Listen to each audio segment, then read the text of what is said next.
Point.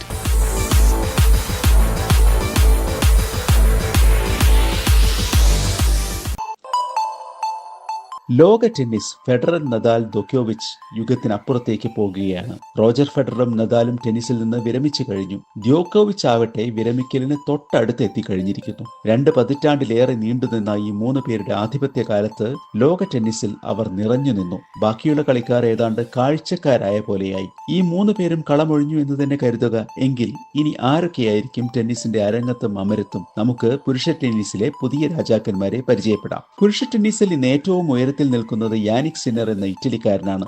ഈ 23-കാരൻ നാളെ ഇതുവരെയായി 2 grand slam കിരീടങ്ങൾ നേടിക്കഴിഞ്ഞു. 2024 ഓസ്ട്രേലിയൻ ഓപ്പണും 2024 തന്നെ US ഓപ്പണും. സത്യത്തിൽ ഇറ്റലിയിൽ നിന്ന് സിന്നർക്ക് മുമ്പ് ഇതേവരെ ലോക ടെന്നീസിൽ 1-ാം റാങ്ക് കിട്ടിയ കളിക്കാരൻ ഉണ്ടായിട്ടേയില്ല. വർഷങ്ങൾക്ക് മുമ്പ് 1976 അഡ്രിയാനോ പാനറ്റ എന്ന ഇറ്റാലിയൻ കളിക്കാരൻ പുരുഷ ടെന്നീസിന്റെ 4-ാം റാങ്ക് ആയതാണ് ഇറ്റാലിയൻ പുരുഷ ടെന്നീസിന്റെ ഏറ്റവും വലിയ നേട്ടം ഇതുവരെ. പ്രശസ്തനായ മറ്റൊരാൾ മാത്യു ബെറത്തീനിയാണ്. 2021 വിംബിൾഡൺ സെമിയിൽ എത്തിയ ബെറത്തീനി ലോക ടെന്നീസിന്റെ 6-ാം റാങ്ക് വരെ ഉയർന്നു. അങ്ങനെ നോക്കുമ്പോൾ ഇറ്റാലിയൻ ടെന്നീസിന് ഏറെ ആത്മവിശ്വാസം ലഭിക്കും ഇപ്പോൾ യാനിക് സിന്നർ ലോക 1-ാം നമ്പർ താരമായി ഉയർന്നത്. മിക്ക കളിക്കാരും ജൂനിയർ പ്രായത്തിൽ മികച്ച കളിയൊക്കെ കളിക്കും. അവരൊക്കെ ഭാവിയിൽ വലിയ താരങ്ങളാകും എന്ന് നമുക്ക് തോന്നും. പക്ഷേ മികച്ച ജൂനിയർ താരങ്ങളിൽ വളരെ കുറച്ചു പേരെ പിൽക്കാലത്ത് സീനിയർ തലത്തിലും കേമന്മാരാവാറുള്ളൂ. എന്നാൽ യാനിക് സിന്നറുടെ ടെന്നീസ് ജീവിതം നേരെ മറിച്ചാണ്. ജൂനിയർ തലത്തിൽ സിന്നർ അത്ര വലിയ കളിയൊന്നും കളിച്ചിട്ടില്ല. ജൂനിയർ തലത്തിൽ സിന്നർ കളിക്കുമ്പോൾ കിട്ടിയ ഏറ്റവും ഉയർന്ന അന്താരാഷ്ട്ര റാങ്കിംഗ് 133 മാത്രമായിരുന്നു. 2018 17-ാം വയസ്സിൽ തന്നെ സീനിയർ തലത്തിൽ തന്നെ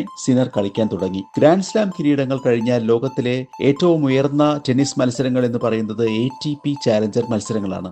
2018 സീനിയർ തലത്തിൽ കളിക്കാൻ തുടങ്ങിയതോടെ സിന്നറുടെ രാശി തെളിഞ്ഞു. പല ATP ചാലഞ്ചർ മത്സരങ്ങളിലും സിന്നർക്ക് വൈൽഡ് കാർഡ് എൻട്രി ലഭിച്ചു തുടങ്ങി. വൈൽഡ് കാർഡ് എൻട്രി എന്ന് പറഞ്ഞാൽ റാങ്ക് ഒന്നും നോക്കാതെ ചില ടൂർണമെന്റിലേക്ക് നേരിട്ട് പ്രവേശനം കിട്ടുന്ന ഏർപ്പാടാണ്. സിന്നർ 17-ാം വയസ്സിൽ ബെർഗാമോ എന്ന ഇറ്റാലിയൻ പട്ടണത്തിൽ വെച്ച് നടന്ന ATP ചാലഞ്ചർ ടൂർണമെന്റിൽ ചാമ്പ്യനായി. സിന്നറുടെ ആദ്യത്തെ വലിയ വിജയം അതായിരുന്നു. 2019 ഇറ്റാലിയൻ ഓപ്പൺ ടൂർണമെന്റിൽ വൈൽഡ് കാർഡ് എൻട്രി മാത്രമായിരുന്നു യാനിക് സിന്നർ. എന്നിട്ടും 1-ാം റൗണ്ടിൽ അമേരിക്കയുടെ എസ് ജോൺസനെ അദ്ദേഹം പരാജയപ്പെടുത്തി. 2021 ഓസ്ട്രേലിയയിൽ നടന്ന ഓഷ്യൻ റോഡ് ഓപ്പൺ സിംഗിൾസ് കിരീടവും സിന്നർ നേടി. ഫൈനലിൽ ഇറ്റലിയുടെ തന്നെ സ്റ്റെഫാനോ ട്രെവാഗ്ലിയെയാണ് അദ്ദേഹം തോൽപ്പിച്ചത്. 2021 ആവുമ്പോഴേക്കും സിന്നർ ലോക റാങ്കിങ്ങിൽ വളരെ ഉയർന്നു കഴിഞ്ഞിരുന്നു. അക്കൊല്ലത്തെ US ഓപ്പണിൽ 11-ാം സീഡായി അദ്ദേഹം. 2023 ക്രമാനുഗതമായി വീണ്ടും വളർന്ന് ലോക 4-ാം നമ്പർ താരമായി അദ്ദേഹം. 2024 ഓസ്ട്രേലിയൻ ഓപ്പണിൽ ദ്യോക്കോവിച്ചിനെ സ്ട്രെയിറ്റ് സെറ്റിൽ തോൽപ്പിച്ച് സിന്നർ തന്റെ നിലവാരം എന്തെന്ന് ലോകത്തോട് വിളിച്ചു പറഞ്ഞു.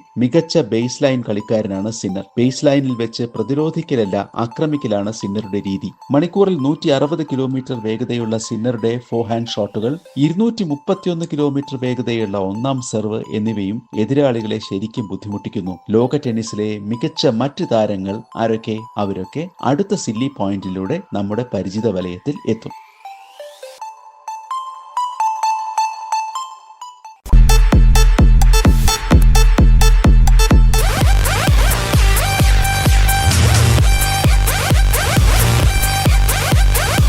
Silly Point.